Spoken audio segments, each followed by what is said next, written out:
கனிமவள கொள்ளைக்கு எதிராக போராடிய சமூக செயற்பாட்டாளர் ஜகபர் அலியை கொலை செய்த வழக்கில் கைது செய்யப்பட்ட 4 பேர் சிறையில் அடைக்கப்பட்டனர். இதனிடையே தனக்கும் குடும்பத்தினரின் உயிருக்கும் அச்சுறுத்தல் இருப்பதாக ஜகபர் அலியின் மனைவி குற்றம் சாட்டியுள்ளார்.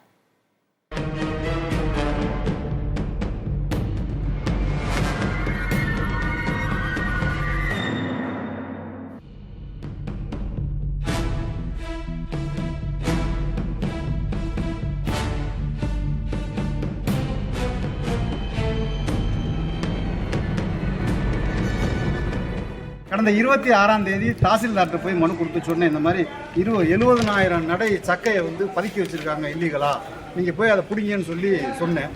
அவர் தாசில்தார் என்ன பண்ணிட்டாருன்னா, அவங்களுக்கு ரகசியமான முறையில் தகவலை கொடுத்து இப்போ 15 நாள் ஆயிடுச்சு, கிட்டத்தட்ட ஒரு 30-35 லோடை திருப்பி கொண்டே மலையடிக்குள்ளே கொண்டே கொட்டிட்டாங்க. எடுத்து வச்சிருந்ததை திருடி வச்சிருந்ததை திருப்பி கொண்டே கொட்டிட்டாங்க. அது சம்பந்தமாக நான் கலெக்டர்கிட்ட இருந்திருக்கேன், ஏடி மைன்ஸில் பேசினேன், டிஆர்ஓட்ட பேசினேன், எல்லார்ட்டையுமே பேசினேன். புதுக்கோட்டை மாவட்டம் திருமயத்திற்கருகே வெங்களூர் கிராமத்தைச் சேர்ந்த ஜகபர் அலி அனுமதியின்றி செயல்படும் கல்குவாரிகள் குறித்து புகார் அளித்திருந்தார்.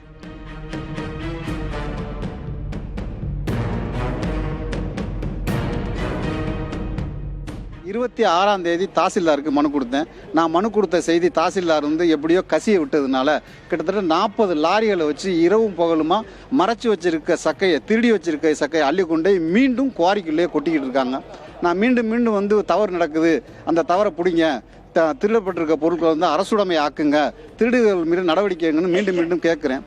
தங்களது புகார் மனுக்கள் அரசு அலுவலகத்திலிருந்து கசிய விடப்பட்டதாக கூறிய நிலையில் கடந்த வெள்ளியன்று பள்ளிவாசலில் தொழுகையை முடித்துவிட்டு திரும்பிய போது வாகனம் மோதியதில் நிகழ்விடத்திலேயே உயிரிழந்தார்.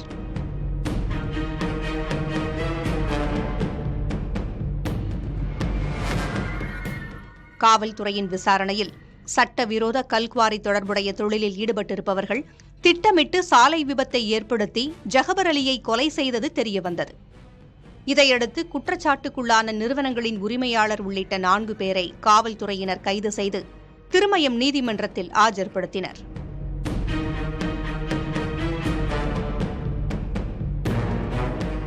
அவர்களை 15 நாட்கள் சிறையில் அடைக்க நீதிபதி உத்தரவிட்டார்.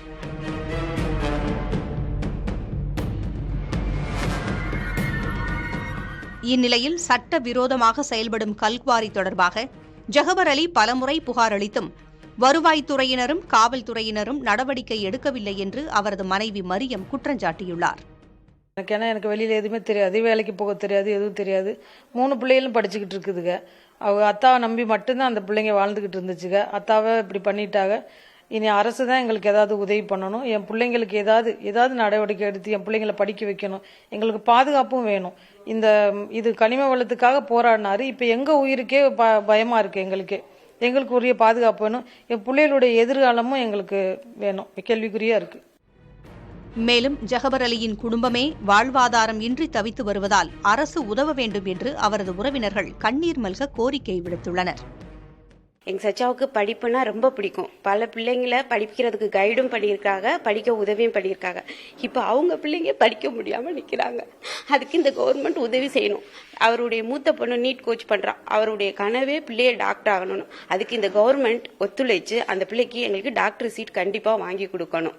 அதே மாதிரி இந்த குடும்பத்துக்கும் அவங்க ஏதாவது உதவி பண்ணணும். அதுக்காண்டியோ இல்லை எங்களுக்காண்டி அதை உயிர் போயிருந்தா கூட எங்களால் தாங்கிக்க முடியும். அது என் மக்களுக்காண்டி அது உயிரை விட்டுருக்கு. அதனால என்ன செய்ய முடியுமோ அதை செஞ்சிருங்க. என்னால் அதுக்கு மேல பேச முடியாது. இதனிடையே கொல்லப்பட்ட சமூக செயற்பாட்டாளரும் அதிமுக பிரமுகருமான ஜகபர் அலியின் குடும்பத்தினரை நேரில் சந்தித்து அதிமுகவைச் சேர்ந்த முன்னாள் அமைச்சர் விஜயபாஸ்கர் ஆறுதல் தெரிவித்தார்.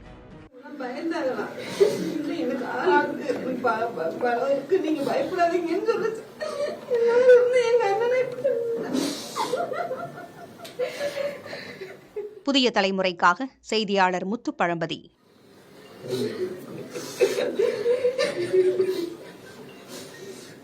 சொல்லிருக்கேன்.